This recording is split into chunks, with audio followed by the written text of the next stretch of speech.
Morning children, welcome back to my channel. आज हम पढ़ने वाले हैं तद्धित प्रत्यय। इससे पहले वाले वीडियो में हमने प्रत्यय किसे कहते हैं और प्रत्यय के भेद पढ़े थे।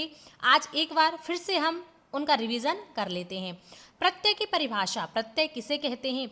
वे शब्द जो किसी धातु या शब्द के अंत में जुड़ते हैं उनको हम प्रत्यय कहते हैं। प्रत्यय तीन प्रकार के होते हैं: कृत प्रत्यय, तद्धित प्रत्यय और स्त्री प्रत्यय। कृत प्रत्यय वे प्रत्यय जो धातुओं के अंत में जुड़ते हैं उनको हम कहते हैं कृत प्रत्यय, और तद्धित प्रत्यय वे प्रत्यय जो संज्ञा, सर्वनाम, विशेषण आदि शब्दों के बाद जुड़ते हैं उनको हम कहते हैं तद्धित प्रत्यय। और स्त्री प्रत्यय वे शब्द जो पुल्लिंग शब्दों को स्त्रीलिंग में परिवर्तित करते हैं उनको हम कहते हैं स्त्री प्रत्यय। आज हम पढ़ेंगे तद्धित प्रत्यय। अब हम तद्धित प्रत्यय को शुरू करते हैं। जिन प्रत्ययों का प्रयोग संज्ञा, सर्वनाम, विशेषण आदि शब्दों के बाद किया जाता है उन्हें तद्धित प्रत्यय कहा जाता है। तद्धित प्रत्यय ठक, मतुप, वतुप, त्वय, तल, तरप, अण, तमप, इतच, ये सभी क्या हैं? ये सभी तद्धित प्रत्यय हैं। सबसे पहले हम पढ़ते हैं ठक प्रत्यय। ठक प्रत्यय का प्रयोग भाव अर्थ में किया जाता है। ठक प्रत्यय का इक हो जाता है, आदि स्वर की वृद्धि होती है। अब हम इसके उदाहरण देखते हैं। जैसे शरीर प्लस ठक, यहाँ पर हमने ठक प्रत्यय लगाया है और ठक का क्या शेष रहता है? इक। शब्द बनेगा शारीरिक। यह जो शब्द है श, इसमें आदि वृद्धि हुई है, यानी कि इसका जो श है यह वृद्धि हो गया है। छोटा आ था यहाँ पर बड़ा हो गया है, तो शब्द क्या बनेगा? शारीरिक।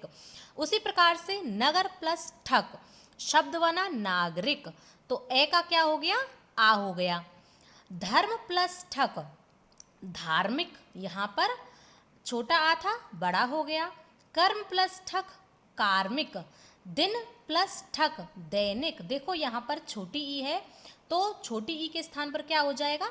आई हो जाएगा, तो शब्द बनेगा दैनिक। नीति प्लस ठक, शब्द बनेगा नैतिक। भूत प्लस ठक, भौतिक। यहाँ पर ऊ है तो ऊ का क्या हो जाएगा? औ हो जाएगा। यदि आदि स्वर में आ हो तो बड़ा आ हो जाएगा। छोटी ई, बड़ी ई, ए, आई हो तो आई हो जाएगा। छोटा ऊ, बड़ा ऊ, ओ, औ हो तो औ हो जाएगा, और री हो तो आर हो जाएगा। जैसे यहाँ पर ए है तो आ हो गया, छोटी ई है आई हो गई, यहाँ पर ऊ है तो उसका औ हो गया। अगला प्रत्यय है हमारा मतुप प्रत्यय। मतुप प्रत्यय का प्रयोग वाला या से युक्त अर्थ में किया जाता है। मतुप प्रत्यय का मत शेष रहता है। इसके उदाहरण हैं शक्ति प्लस मतुप, नपुंसकलिंग में शब्द बनेगा शक्तिमत और पुल्लिंग में शब्द बनेगा शक्तिमान। श्री प्लस मतुप, पुल्लिंग में श्रीमान, स्त्रीलिंग में श्रीमती, नपुंसकलिंग में शब्द बनेगा श्रीमत। मतुप प्रत्यांत के रूप पुल्लिंग में भवत की तरह, स्त्रीलिंग में नदी की तरह और नपुंसकलिंग में जगत की तरह चलेंगे।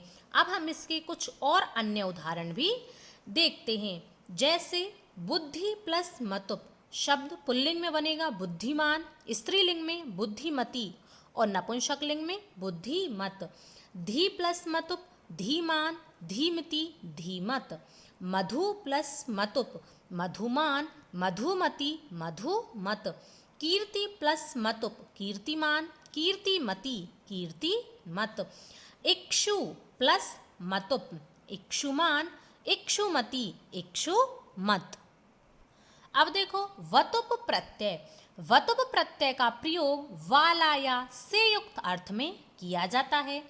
वतुप प्रत्यय का वत शेष रहता है।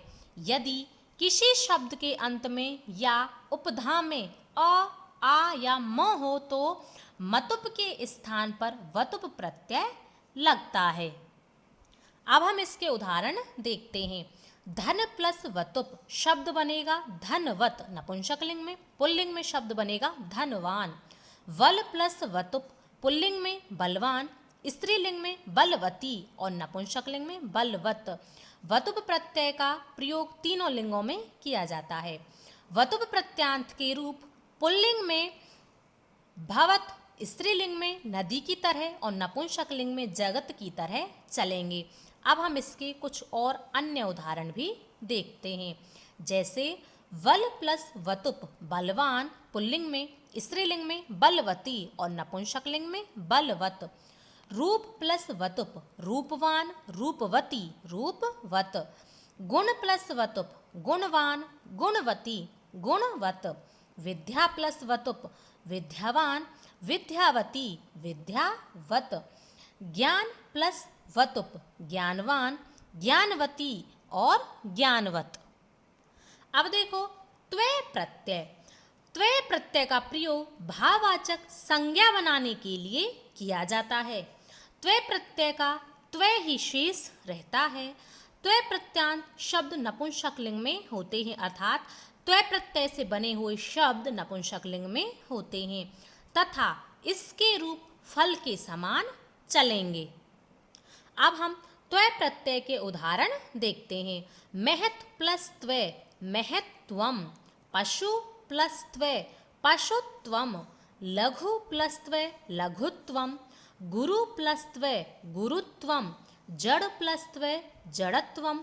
सम प्लस त्वय समत्वम। कटु प्लस त्वय कटुत्वम।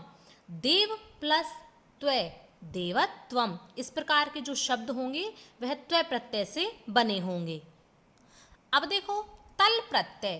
तल प्रत्यय का प्रयोग भाववाचक संज्ञा बनाने के लिए किया जाता है। तल प्रत्यय का ता शेष रहता है। तल प्रत्यांत शब्द स्त्रीलिंग में होते हैं तथा इनके रूप रमा की तरह चलते हैं। तल प्रत्यांत शब्द स्त्रीलिंग में होते हैं, अर्थात तल प्रत्यय से बने हुए शब्द स्त्रीलिंग में होते हैं। अब हम तल प्रत्यय के उदाहरण देखते हैं। जैसे मूर्ख प्लस तल शब्द बनेगा मूर्खता। पशु प्लस तल पशुता। लघु प्लस तल लघुता। गुरु प्लस तल गुरुता। मित्र प्लस तल शब्द बनेगा मित्रता। सम प्लस तल शब्द बनेगा समता। कटु प्लस तल शब्द बनेगा कटुता। महत् प्लस तल शब्द बनेगा महत्ता। यह थे आपके तद्धित प्रत्यय। मैंने आपको बहुत ही अच्छे से करा दिए हैं। एक बार दो बार इनका रिवीजन कर लेना, आपको बहुत ही अच्छे से समझ आ जाएंगे।